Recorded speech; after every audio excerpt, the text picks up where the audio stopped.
بسم اللہ الرحمن الرحیم۔ شروع کرتا ہوں اللہ تعالیٰ کے نام کے ساتھ جو بڑا مہربان نہایت رحم کرنے والا ہے۔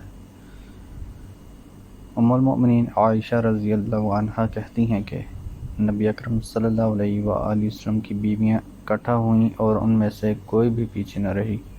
اتنے میں فاطمہ رضی اللہ عنہا آئیں۔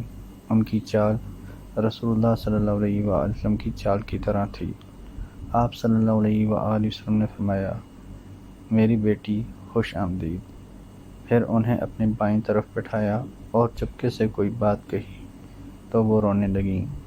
پھر چپکے سے آپ صلی اللہ علیہ وآلہ وسلم نے کوئی بات کہی تو وہ ہنسنے لگی۔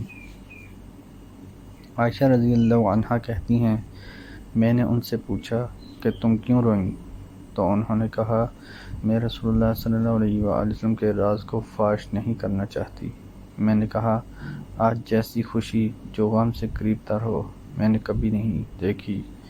جب فاطمہ روئیں تو میں نے ان سے کہا، رسول اللہ صلی اللہ علیہ وآلہ وسلم نے کوئی خاص بات تم سے فرمائی ہے جو ہم سے نہیں کہی کہ تم رو رہی ہو؟ اور میں نے پوچھا، آخر آپ صلی اللہ علیہ وآلہ وسلم نے کیا فرمایا؟ انہوں نے یہی جواب دیا کہ میں رسول اللہ صلی اللہ علیہ وآلہ وسلم کا راز فاش کرنے والی نہیں۔ رسول اللہ صلی اللہ علیہ وآلہ وسلم کے انتقال کے بعد میں نے ان سے پھر پوچھا کہ رسول اللہ صلی اللہ علیہ وآلہ وسلم نے کیا فرمایا تھا؟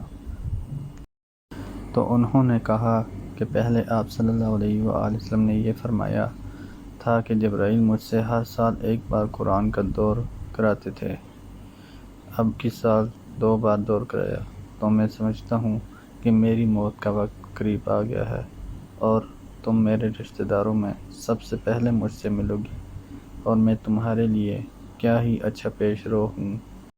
یہ سن کر میں روئی۔ پھر آپ صلی اللہ علیہ وآلہ وسلم نے آہستہ سے مجھ سے فرمایا، کیا تم اس بات سے خوش نہیں ہو کہ تم مومنوں کی عورتوں کی یا اس امت کی عورتوں کی سردار ہوگی؟ یہ سن کر میں ہنسی۔ ام المؤمنین عائشہ رضی اللہ عنہا کہتی ہیں کہ میں نے رسول اللہ صلی اللہ علیہ وآلہ وسلم کو فرماتے سنا، جو نبی بھی بیمار ہوا اسے دنیا یا آخرت میں رہنے کا اختیار دیا گیا۔ جب آپ صلی اللہ علیہ وآلہ وسلم اس مرض میں مبتلا ہوئے جس میں آپ کا انتقال ہوا تو آپ کو ہچکی آنے لگی۔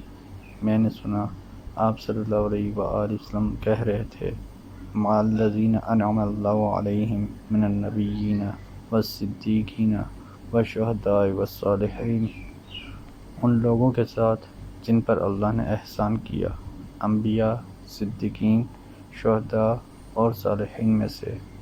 تو اس وقت میں نے جان لیا کہ آپ کو اختیار دیا گیا ہے۔ حضرت ابو ہریرہ رضی اللہ عنہ سے روایت ہے کہ رسول اللہ صلی اللہ علیہ وآلہ وسلم نے فرمایا، اللہ تعالیٰ 2 آدمیوں کو دیکھ کر ہنستا ہے، دونوں لڑتے ہیں، ایک دوسرے کو قتل کر دیتا ہے لیکن دونوں جنت میں جاتے ہیں۔ ایک اللہ کے راستے میں جہاد کرتا ہے تو وہ قتل ہو جاتا ہے، پھر اللہ تعالیٰ مارنے والے کو توبہ کی توفیق دیتا ہے اور اس کی توبہ کو قبول کر لیتا ہے، پھر وہ اللہ کے راستے میں جہاد کرتا ہے اور شہادت پا جاتا ہے۔ اس طرح دونوں جنت کے مستحق ہو جاتے ہیں۔